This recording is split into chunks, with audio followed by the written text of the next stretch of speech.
In the book of Isaiah, chapter 53, verse 7, it says, he was oppressed and afflicted, he did not open his mouth. He was led like a lamb to the slaughter, and as a sheep before his shearers is silent, so he did not open his mouth.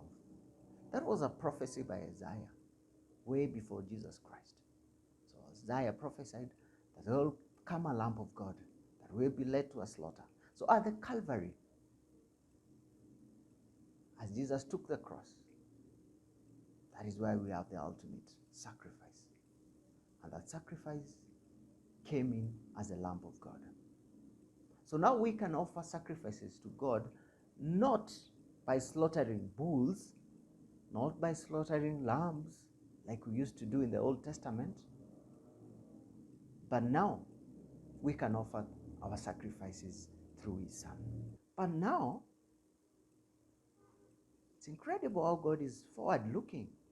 In his wisdom, he saw in 21st century, or after a certain time, would it not be so strenuous for man to offer this kind of sacrifices to me?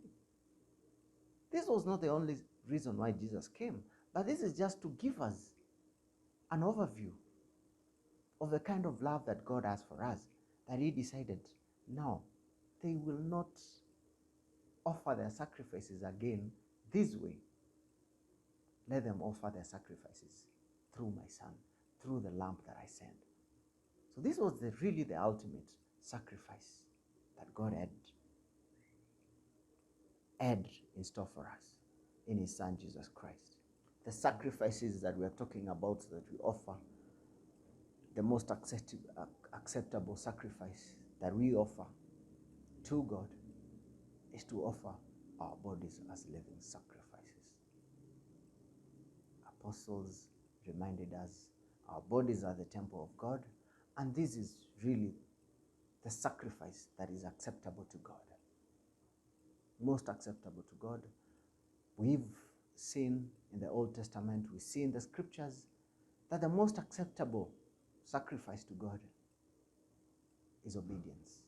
And obedience, in this case, is obeying God and offering our bodies as living sacrifices, as the temples of God. This is what is most acceptable to God. This is what is pleasing to God. And this is a sacrifice that we ought to present to God through his Son, Jesus Christ.